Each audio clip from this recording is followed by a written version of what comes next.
പുതിയൊരു വീഡിയോയിലേക്ക് എല്ലാവർക്കും സ്വാഗതം. അപ്പം ഇന്ന് തയ്യാറാക്കിയെടുക്കുന്ന ഒരു ബീഫ് ബിരിയാണിയുടെ റെസിപ്പിയാണ്. നമുക്ക് വീട്ടിൽ തന്നെ ഈസി ആയിട്ട് ഇത് ബീഫ് ബിരിയാണി തയ്യാറാക്കിയെടുക്കാം കേട്ടോ. കുട്ടികൾക്ക് പോലും പെട്ടെന്ന് ഈ മെത്തേഡ് നമുക്ക് പഠിച്ചെടുക്കാൻ പറ്റും. 10ാം ക്ലാസ് പ്ലസ് ടു പഠിക്കുന്ന കുട്ടികൾക്ക് ഇത് പെട്ടെന്ന് തന്നെ അത് പഠിച്ചെടുക്കാൻ പറ്റും കേട്ടോ. അപ്പോൾ അതിനായിട്ട് 1 കിലോ ബീഫും 1 കിലോ പച്ചരിയാണ് എടുത്തിട്ടുള്ളത്. അപ്പോൾ ബീഫ് നന്നായിട്ട് കഴുകിയിട്ട് വൃത്തിയാക്കിയതിന് ശേഷം അതിലോട്ട് 1/2 ടേബിൾ സ്പൂൺ ഉപ്പും 1/2 ടേബിൾ സ്പൂൺ മഞ്ഞൾപ്പൊടിയും ചേർത്തിട്ട് നന്നായിട്ട് കൈ വെച്ചൊന്ന് കുഴച്ചെടുക്കുക. കുക്കറിൽ വെച്ച് തന്നെയായിട്ട് കുഴച്ചെടുക്കുന്നത്. എന്നിട്ട് 5-6 വിസിലിൻ്റെ അളവിൽ ഇതൊന്ന് വേവിച്ചെടുക്കേണ്ടതായിട്ടുണ്ട്. അപ്പോൾ നല്ലോണം മിക്സ് ചെയ്യണം കേട്ടോ. മഞ്ഞളും ഉപ്പും എല്ലാ ഭാഗത്തും പിടിക്കാൻ വേണ്ടിയിട്ടാണ്. 5-6 വിസിൽ കുക്കറൊന്ന് ചെറു തീരുന്ന വിസിലായിട്ട് വെന്ത് വരട്ടെ. അപ്പോൾ നമുക്കിത് അടച്ചു കൊടുക്കാം. അപ്പോൾ ഇതിലോട്ട് ആവശ്യമായിട്ട് നമുക്ക് മസാല തയ്യാറാക്കാനായിട്ട് നമുക്ക് പെട്ടെന്ന് തന്നെ തയ്യാറാക്കി എടുക്കാൻ പറ്റും. അപ്പോൾ അതിനായിട്ട് ഞാൻ അല്പം പച്ചമുളക്, എരിവുള്ള പച്ചമുളകാണ് എടുത്തിട്ടുള്ളത്. അപ്പോൾ ഒരു 3 മാത്രമേ എടുത്തിട്ടുള്ളൂ. വെളുത്തുള്ളി, ഒരു കുടം വെളുത്തുള്ളി എടുത്തിട്ടുണ്ട്. ഒരു ചെറിയ കഷ്ണം മാത്രമേ ഇഞ്ചി എടുത്തിട്ടുള്ളൂ കേട്ടോ.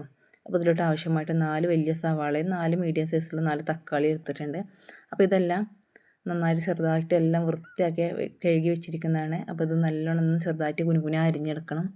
അപ്പോൾ ഇതിലോട്ട് ഞാൻ ആവശ്യമായിട്ടുള്ള പച്ചമുളക് ഒരുപാട് എരിവില്ല, കുട്ടികൾക്ക് കൊടുക്കണമെങ്കിൽ ഞാൻ പറഞ്ഞല്ലോ ഒരുപാട് എരിവ് പാടില്ല. അപ്പോൾ അതിലോട്ട് ആവശ്യമായിട്ടുള്ള മല്ലിയിലൊക്കെ നല്ല കഴുകി വെച്ചിട്ടുണ്ട്. മല്ലിയില കഴുകി വെച്ചതിലെല്ലാം മണ്ണുണ്ടാവും. അതേപോലെ തന്നെ മരുന്നടിച്ചൊക്കെ മല്ലിയിലായിരിക്കും. അപ്പോൾ കുറേ സമയം ഇട്ട് വെച്ചായിട്ട് നല്ലതാണ്. അപ്പോൾ ഒരു മിക്സിയുടെ ജാറിലായിട്ട് വെളുത്തുള്ളി, ഇഞ്ചിയും ഈ 3 പച്ചമുളകും കൂടി ഇതിൽ ഇട്ട് കൊടുത്തിട്ട് നന്നായിട്ട് ചതച്ചെടുക്കുന്നുണ്ട് കേട്ടോ. അപ്പോൾ നമ്മുടെ സവാള കുനുകുന അരിഞ്ഞെടുക്കുകയാണ്. സവാള എല്ലാം കൊട്ടും കനമില്ലാത്ത തന്നെ അരിഞ്ഞെടുക്കണം കേട്ടോ. അപ്പോൾ ഇതിലോട്ട് ആവശ്യമായിട്ടുള്ള പൊരിച്ചൊന്നും കോരുന്നൊന്നുമില്ല കേട്ടോ. ഉള്ളി ഫുള്ള് മസാലയ്ക്ക് തന്നെ ഇട്ട് കൊടുക്കുകയാണ്. വേറെ പൊരിച്ച് കോരി എടുക്കുന്നൊന്നുമില്ല. അപ്പോൾ ഒരു ചെമ്പട്ടി വെച്ച് കൊടുത്തിട്ട് അതിലോട്ട് 4 ടേബിൾ സ്പൂൺ അളവിൽ വെളിച്ചെണ്ണ ഒഴിച്ച് കൊടുത്തിട്ട് നമ്മളെ സവാള ഇട്ട് കൊടുത്തിട്ടുണ്ട്. ആവശ്യമായിട്ടുള്ള 1/2 ടേബിൾ സ്പൂൺ അളവിൽ ഉപ്പ് ചേർത്ത് കൊടുക്കുന്നുണ്ട് കേട്ടോ. വീണ്ടും ഇളക്കി കൊടുക്കുകയാണ്. പിന്നെ നമ്മുടെ ഇഞ്ചി വെളുത്തുള്ളി പേസ്റ്റൊക്കെ നന്നായിട്ട് മിക്സിയിൽ ചതച്ചല്ലോ, അതും കൂടി ഇതിലോട്ട് ഇട്ട് കൊടുക്കുകയാണ് കേട്ടോ. അപ്പോൾ എല്ലാം നല്ലോണം വാടി വരണമെന്നൊന്നുമില്ല. ജസ്റ്റ് എന്നാൽ പച്ചമണം മാറിക്കഴിഞ്ഞാൽ തന്നെ നമുക്ക് ഇതിലോട്ട് ആവശ്യമായിട്ടുള്ള തക്കാളിയാണ്, ഇഞ്ചി വെളുത്തുള്ളി അതിലൊക്കെ ഇങ്ങനെ ഇട്ട് കൊടുക്കാം. ഒരുപാട് സമയം ഇത് കരിഞ്ഞ് പോണ അവസ്ഥയിൽ വരെ ഇത് വാട്ടിയെടുക്കേണ്ട ആവശ്യമൊന്നുമില്ല കേട്ടോ. എന്നാലും നല്ല മണം ഉണ്ടാവുള്ളൂ ബിരിയാണി. ഒരുപാട് എല്ലാ മസാലകളും വാടി കഴിഞ്ഞാൽ ബിരിയാണിക്ക് മണം കുറവ് അനുഭവപ്പെട്ടിട്ടുണ്ട്. അപ്പോൾ നല്ല ടേസ്റ്റ് വേണമെന്നുണ്ടെങ്കിൽ ഇതേപോലെ ഒന്ന് ചെയ്ത് വെക്കുക. അപ്പം നമ്മുടെ മല്ലിയിലൊക്കെ അരിഞ്ഞെടുത്തിട്ടുണ്ട്. അപ്പോൾ ഇതേപോലെ ചട്ടിയിലോട്ട് ഞാൻ ഗരം മസാല തയ്യാറാക്കാനായിട്ട് ഒരു ജാതിക്കയുടെ ഒരു കുരു എടുത്തിട്ടുണ്ട്. അതേപോലെ തന്നെ 5-6 കഷ്ണം പട്ടയും ഒരു 10 ഏലക്കയും 10 ഗ്രാമ്പും കൂടി ചട്ടിയിലിട്ടിട്ട് നന്നായിട്ട് വറുത്തെടുക്കുകയാണ്. അപ്പോൾ ജാതിക്കയുടെ കുരു ഒന്ന് കുറച്ച് ചൂടായതിനു ശേഷം ഒരു ചെറിയൊരു കല്ലിലിട്ട് നന്നായിട്ടൊന്ന് കുത്തി പൊട്ടിച്ചിട്ട് ഇതിലൊക്കെ വീണ്ടും ഇട്ട് കൊടുക്കുന്നുണ്ട്. അപ്പോൾ നന്നായിട്ട് ചൂടായ 2 മിനിറ്റ് ഇതിങ്ങനെ ചെറു ചൂടിൽ വേവിച്ചാൽ തന്നെ ഇത് നന്നായിട്ട് മുരിഞ്ഞ് വരും കേട്ടോ. അപ്പോൾ ജാതിക്കയുടെ കുരു ഒന്ന് ചതച്ചെടുത്തതും കൂടി ഇതിലേക്ക് ഇട്ട് കൊടുത്തിട്ട് ഒന്നും കൂടി മിക്സ് ചെയ്തിട്ട് നന്നായിട്ട് മിക്സിയുടെ ജാറിലിട്ടിട്ട് പൊടിച്ചെടുക്കുകയാണ്. അപ്പോൾ അത് മാറ്റി വെക്കുക കേട്ടോ. അപ്പോൾ നമ്മുടെ മസാല ഇതാ അത്യാവശ്യം നല്ല രീതിയിൽ തന്നെ തീ കുറച്ച് കൊടുത്തിട്ടുള്ളതാണ്.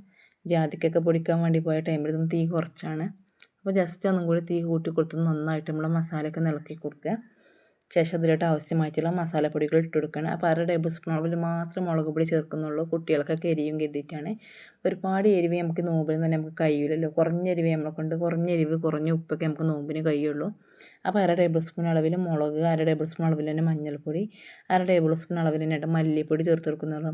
മല്ലിപ്പൊടി നമ്മൾ ഒരുപാട് ചേർത്ത് കൊടുക്കാൻ പാടില്ല. ബിരിയാണിയിൽ ഒരുപാട് മല്ലി അരിക്കഴിഞ്ഞാൽ ഒരു മല്ലിയുടെ ഒരു ചൊയ വരും, ഒരു ബീഫ് കറിയുടെ ടേസ്റ്റായി വരും. അപ്പം ഒരു ബിരിയാണിയുടെ ഫ്ലേവറൊക്കെ കിട്ടണമെങ്കിൽ കുറച്ച് മാത്രം മല്ലി ചേർക്കുക. ഇനി നമ്മൾ 1.5 ടേബിൾ സ്പൂൺ അളവിൽ നമ്മളുടെ ഗരം മസാല, നമ്മൾ പൊടിച്ച് വെച്ച ഗരം മസാലയുടെ പൊടിയും കൂടി ചേർത്ത് കൊടുക്കുന്നുണ്ട് കേട്ടോ. ശേഷം നല്ലപോലെ ഇളക്കി മിക്സ് ചെയ്യുക. അപ്പോൾ തീ നമ്മൾ ഇത്രയും സമയം തീ കുറച്ച് വെച്ചിരിക്കുകയും മസാലപ്പൊടികളൊക്കെ ഇട്ട് കൊടുത്തപ്പോൾ തീ നല്ലോണം കുറച്ച് വെച്ചിരുന്നു. അപ്പോൾ നമുക്ക് തീ ഒന്ന് കൂട്ടി കൊടുത്തിട്ട് എല്ലാ ഭാഗത്തും മസാല പിടിക്കാൻ വേണ്ടിയിട്ട് നന്നായിട്ടൊന്ന് ഇളക്കി കൊടുക്കട്ടോ. അപ്പോൾ എല്ലാ ഭാഗത്തും ഉപ്പും മഞ്ഞൾപ്പൊടിയും മുളക് പൊടിയും മല്ലിപ്പൊടിയും ഗരം മസാലയൊക്കെ എല്ലാ ഭാഗത്തും പിടിക്കട്ടെ. അതിനുശേഷം നമുക്ക് ഇതിലോട്ട് ഉപ്പൊക്കെ പാകമാണെന്ന് ജസ്റ്റ് ഒന്ന് തൊട്ട് നോക്കാം. അപ്പം നമ്മൾ അരിഞ്ഞ് വെച്ചിട്ടുള്ള മല്ലിയില ഇതിലോട്ട് ചേർത്ത് കൊടുക്കണം കേട്ടോ.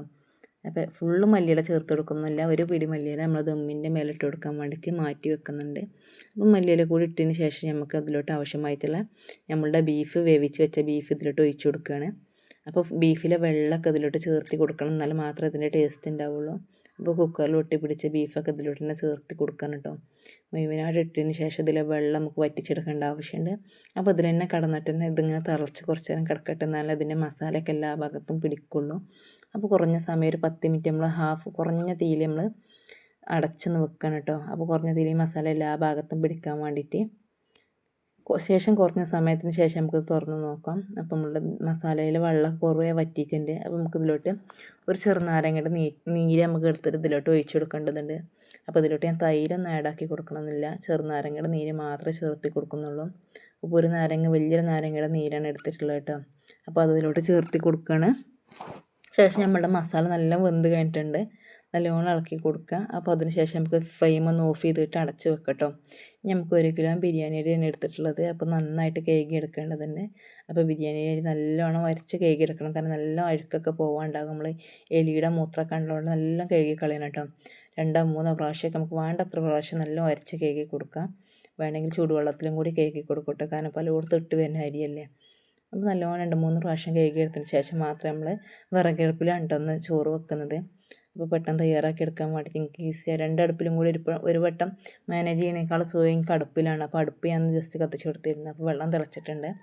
അപ്പോൾ നമുക്ക് ആവശ്യത്തിലുള്ള ചൂടുവെള്ളത്തിൽ നിന്ന് എടുത്തിട്ട് അരി ഒന്നും കൂടി കഴുകി കൊടുക്കാം ചൂടുവെള്ളത്തിൽ. എന്നാലുള്ളൊരു തൃപ്തി കിട്ടട്ടോ. അപ്പോൾ എന്നിങ്ങനെ ചെയ്യാറുണ്ട്. അപ്പോൾ നമ്മൾ സാധാ ചോറ് വെക്കണ അരിയാണെങ്കിൽ ചൂടുവെള്ളം കൊണ്ട് കഴുകി കൊടുത്താൽ നമുക്ക് തൃപ്തിയാണ്.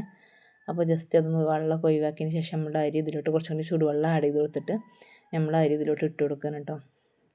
അപ്പോൾ അരി ഇട്ട് കൊടുത്തതിന് ശേഷം വേണമെങ്കിൽ നമുക്ക് പട്ട, ഗ്രാമ്പു, ഏലക്ക അത് ചേർത്ത് കൊടുക്കുക. അതേപോലെ ക്യാരറ്റ് വേണമെങ്കിൽ ചേർത്ത് കൊടുക്കുക. അപ്പോൾ മക്കൾക്ക് ഇങ്ങനെ റൈസിൽ ഒരുപാട് വേസ്റ്റ് പോലെ കിടക്കണതൊന്നും ഇഷ്ടമല്ല. അപ്പോൾ അതുപോലൊക്കെ പൊറുക്കിയെടുക്കുക അങ്ങനെ പറയും. അപ്പോൾ ഞാനതങ്ങനെ ഇട്ട് കൊടുക്കാറില്ല. ഞാൻ വെറും ഗരം മസാലയുടെ പൊടി മാത്രമേ ദമ്മിൻ്റെ മേലെ ഇട്ട് കൊടുക്കാറുള്ളൂ.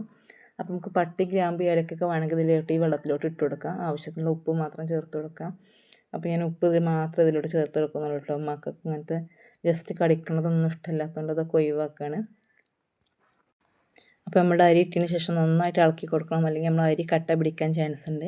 അപ്പോൾ നമുക്ക് ഉപ്പൊക്കെ പാകമല്ലേ നോക്കിയിട്ട് വേണമെങ്കിൽ കുറച്ചും കൂടി കുറവാണ് തോന്നിയപ്പോൾ ഞാൻ തുള്ളി കൂടി ഇട്ട് കൊടുക്കുന്നുണ്ട് കേട്ടോ. അപ്പോൾ നമുക്ക് അപ്പോൾ തന്നെ നോക്കാം. തിളച്ച് കഴിഞ്ഞാൽ തന്നെ ഉപ്പിൻ്റെ പാകം അറിയാൻ കഴിയും. അപ്പോൾ നമ്മുടെ ബീഫ് അവിടെ റെഡി ആയിട്ടുണ്ട്. ബീഫ് മസാല റെഡി ആയിട്ടുണ്ടല്ലോ. അപ്പോൾ നമ്മുടെ റൈസ് റെഡി ആയിട്ടുണ്ട്.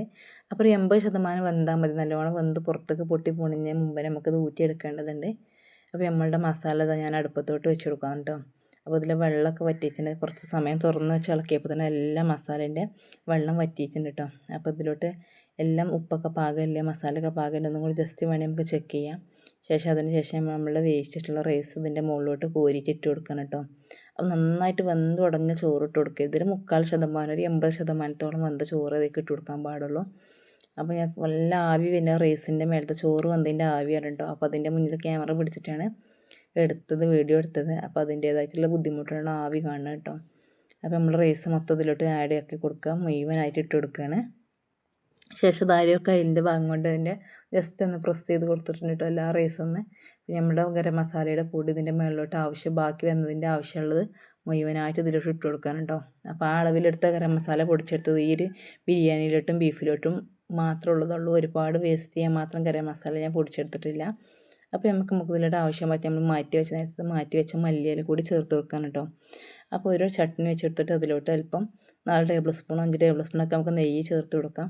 അപ്പോൾ അതിലോട്ട് ആവശ്യമായിട്ടുള്ള ഉണക്കമുന്തിരിയോ അണ്ടിപ്പരിപ്പൊക്കെ ഇട്ട് കൊടുക്കുക കേട്ടോ. അപ്പോൾ ഞാൻ അണ്ടിപ്പരിപ്പില്ല, കഴിഞ്ഞിട്ടുണ്ട് കൊണ്ടുവന്നത്. അപ്പോൾ ഉണക്കമുന്തിരി മാത്രം ചേർത്ത് കൊടുത്തതാണ് ഇതിൻ്റെ മുകളിലോട്ട് ഇട്ട് കൊടുക്കാൻ കേട്ടോ. അപ്പോൾ നമുക്ക് പൊരിച്ച ഉള്ളിയൊക്കെ വേണ്ടവർക്ക് വേണമെങ്കിൽ ഇതിൻ്റെ മുകളിലോട്ട് വിതറി കൊടുക്കുക. അപ്പോൾ ഞാൻ പറഞ്ഞ മക്കൾക്ക് ഒരുപാട് വേസ്റ്റ് കണ്ടാൽ മക്കൾ കഴിക്കൂല. അപ്പോൾ അതൊക്കെ ഒഴിവാക്കി കൊടുക്കൽ ബുദ്ധിമുട്ടാകും. അപ്പോൾ ആവശ്യമായ നെയ്യ് ഇതിലോട്ട് ചേർത്തി കൊടുക്കുക കേട്ടോ. അപ്പോൾ എൻ്റെ ചാനൽ നിങ്ങൾ ആദ്യമായിട്ടാണ് കാണുന്നുണ്ടെങ്കിൽ സബ്സ്ക്രൈബ് ചെയ്ത് സപ്പോർട്ട് ചെയ്യണം. ഫ്രണ്ട്സിനും റിലേറ്റീവ്സിനൊക്കെ നിങ്ങൾ ബിരിയാണി വെക്കാൻ അറിയാത്തവർക്കൊക്കെ നിങ്ങൾ ഇത് ഷെയർ ചെയ്ത് കൊടുക്കണം കേട്ടോ. അപ്പോൾ 1 കിലോ അളവിലുള്ള ഇതാണ് പറഞ്ഞത്.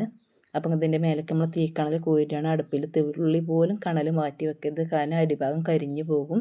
ബീഫൊക്കെ ഓൾറെഡി നല്ല വെന്ത ബീഫാണ്. അതുകൊണ്ട് എല്ലാ കണലും എടുത്ത് മുകളിലോട്ട് ഇട്ട് കൊടുക്കുകയാണ്. അപ്പോൾ എൻ്റെ ചാനൽ നിങ്ങൾക്ക് കണ്ടിട്ട് ഇഷ്ടപ്പെട്ടെന്നുണ്ടെങ്കിൽ എല്ലാം നിങ്ങൾ ലൈക്കൊക്കെ ചെയ്യാം കേട്ടോ. അപ്പോൾ ഓക്കെ, താങ്ക് യു. ഇതാണ് നമ്മളുടെ final look. Okay, bye bye.